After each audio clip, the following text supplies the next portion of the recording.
The distinguished representative of Iran for his statement, and now I invite His Excellency Leonardo Bencini of Italy to address the committee. You have the floor, please. Thank you, Mr. Chair.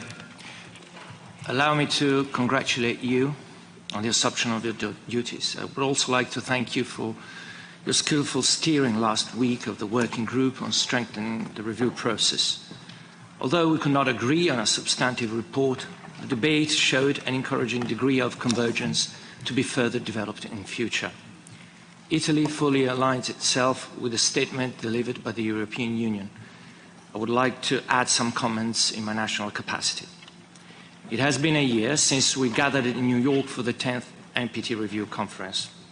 Although that conference failed to adopt a final outcome document due to the Russian Federation blocking consensus, it revealed common ground on a number of issues and confirmed the enduring relevance and centrality of the treaty. Even in these most trying times, we firmly believe that the solution lies not outside, but within the treaty, in the full implementation of its provisions. Italy reaffirms its strong and unwavering belief in the NPT as the cornerstone of the global nuclear non-proliferation regime and an essential component of nuclear disarmament efforts. We view its three pillars as complementary and mutually reinforcing, and call for the full implementation of commitments taken during previous review conferences. Italy believes in the ultimate goal of a world free of nuclear weapons and fully supports disarmament efforts in accordance with Article 6 of the treaty. Nuclear weapon states bear fundamental responsibilities, and we continue to call upon those with the largest arsenals to take concrete steps towards effective nuclear disarmament through further reductions and increased transparency, and to actively engage in strengthening the entire disarmament architecture. Mr. Chair, we condemn the Russian Federation's irresponsible use of nuclear rhetoric in the context of its ongoing illegal, unjustified, and unprovoked war of aggression against Ukraine. We urge the Russian Federation to recommit in words and deeds to the principles enshrined in the joint statement of the leaders of the 5 nuclear weapon states issued in January 2022. The Russian Federation's intention to deploy nuclear weapons in Belarus is irresponsible and dangerous and undermines the NPT. Nuclear weapons, for as long as they exist, should only serve defensive purposes, deter aggression, and prevent war and coercion. In this context, we call on the Russian Federation to return to the full implementation of the New START Treaty.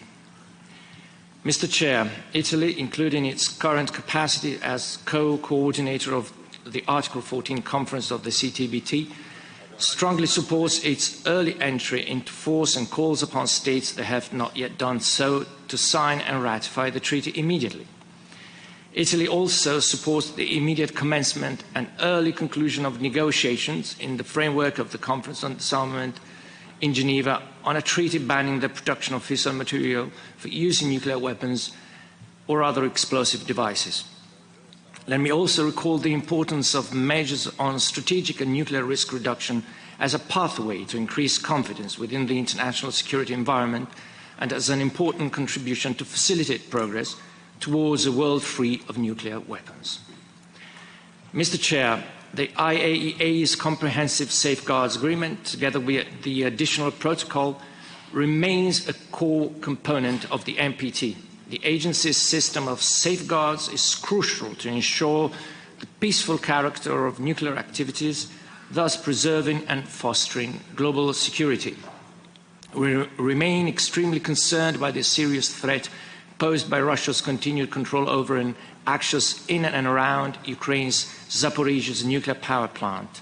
We fully support the IAEA's and DG Gross's efforts to ensure the safety and security of the Zaporizhzhia nuclear power plant while fully respecting Ukrainian sovereignty over the plant and the region and of all Ukrainian nuclear sites, and we are about to provide a new sizable financial contribution to the agency to this end.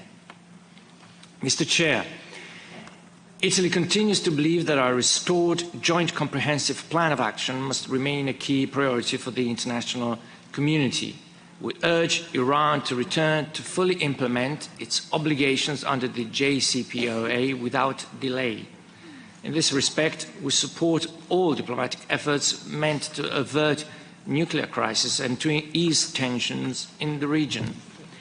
We commend and continue to fully support the IAEA's crucial mandates and efforts in Iran.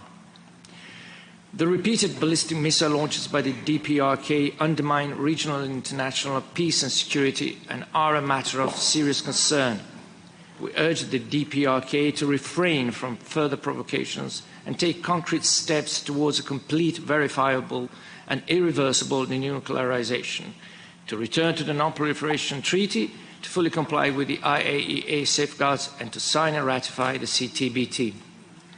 Mr. Chair, Italy supports the inalienable right of all NPT parties to develop research, production and use of nuclear weapons for peaceful purposes in conformity with the treaty.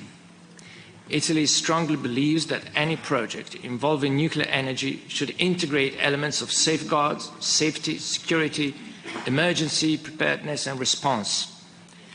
Italy firmly supports multilateral export control regimes as valuable tools to enhance and reinforce the international non-proliferation architecture and to facilitate the fullest possible exchange of equipment, materials, scientific and technological information for peaceful uses of nuclear energy.